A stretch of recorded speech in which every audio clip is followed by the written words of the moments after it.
The house stood at the end of the street, dark and silent. It was a Victorian mansion with a wraparound porch and chipped paint. I want to go inside. It looks haunted. Ben muttered, his eyes darting nervously towards the overgrown lawn and boarded-up windows. Don't be silly. It's just an old house. Though a shiver ran down her spine. I dare you to knock on the door. Ben challenged, a nervous tremor in his voice. Sarah, never one to back down from a dare, marched towards the house. The heavy oak door creaked open as if inviting them inside.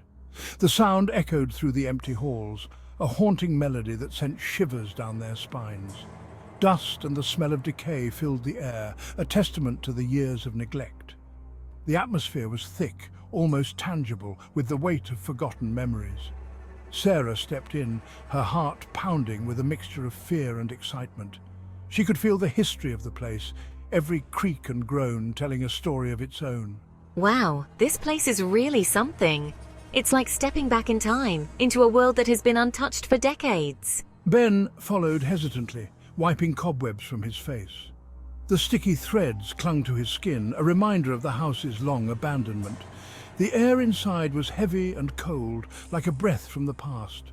It seemed to wrap around them, seeping into their bones. It clung to them like an icy shroud, making them shiver despite their layers of clothing. This place gives me the creeps. It's like the walls are watching us, waiting for something. Each step on the wooden floorboards echoed through the silent house, a reminder of their intrusion. The sound bounced off the high ceilings and disappeared into the shadows, swallowed by the darkness. They reached a grand staircase, its velvet ropes covered in dust. The once majestic steps now seemed to lead into an abyss of darkness. Whispering, "Turn back. This place is not for the living." Whispering, "Leave this place before it's too late." They climbed the stairs, their breath echoing in the stillness. Each step they took seemed to resonate through the entire house, as if the walls themselves were listening. A long hallway stretched before them, lined with portraits of stern-faced people. The eyes in the portraits seemed to follow their every move, adding to the unsettling atmosphere. They stopped in front of one. The portrait seemed different, almost alive. Look at this portrait. It's like they're staring right at us. The portrait was of a family, their faces pale and their eyes strangely lifelike. It was as if they were trapped in the painting, forever watching. A cold draft swept down the hallway, making the flames of the nearby torches flicker wildly. The chills seemed to seep into their bones.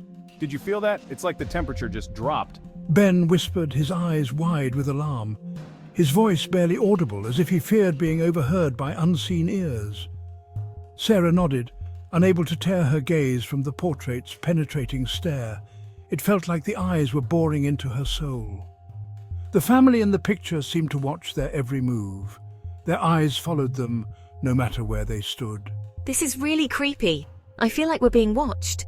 The eerie atmosphere thickened, the air growing heavier with each passing moment, as if the house itself was watching them. Every creak, every flicker of light seemed to whisper secrets of the past. A sudden noise made them jump. It was a soft whisper coming from the end of the hallway. Did you hear that? They froze, listening intently. The whisper came again, faint but distinct. It sounded like someone was crying. This place is really starting to freak me out. Fear tightened its grip on Sarah and Ben. They exchanged a nervous look.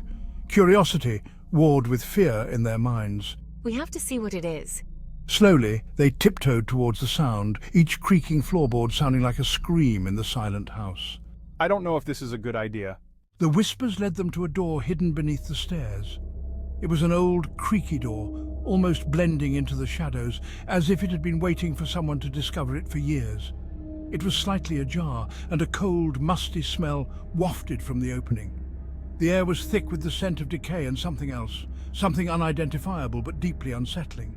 This must be it, the source of all those strange noises and eerie feelings. Ben pushed the door open, revealing a set of rickety wooden steps leading down into darkness. Each step creaked under their weight, echoing ominously in the confined space. The basement. It's even creepier than I imagined. They descended slowly, their hands trailing along the damp stone walls. The walls felt clammy and alive, as if they were breathing. A white, translucent figure materialized in the center of the room. It was faint at first, like a wisp of smoke, but then it grew more defined. It floated in midair, its mournful cries echoing around them. The sound was chilling, like a lament from another world. Oh my god, it's a ghost. I can't believe my eyes. This was no trick of the light. This was a ghost. Its presence was undeniable, and the air around it seemed to crackle with energy. Sarah and Ben stumbled back in terror, their blood turning to ice. They could feel the cold seeping into their bones, paralyzing them with fear. We need to get out of here now, before it decides to do something worse. They didn't need to be told twice. Turning, they scrambled up the basement stairs, their fear lending them speed. They raced through the house, not daring to look back. The front door slammed shut behind them with a resounding boom. Keep running. Sarah and Ben didn't stop running until they reached the safety of the streetlight. They stood there, catching their breath, their eyes fixed on the imposing silhouette of the house. We're never coming back here again. Sarah nodded, knowing in her heart that some places are best left undisturbed. Never again.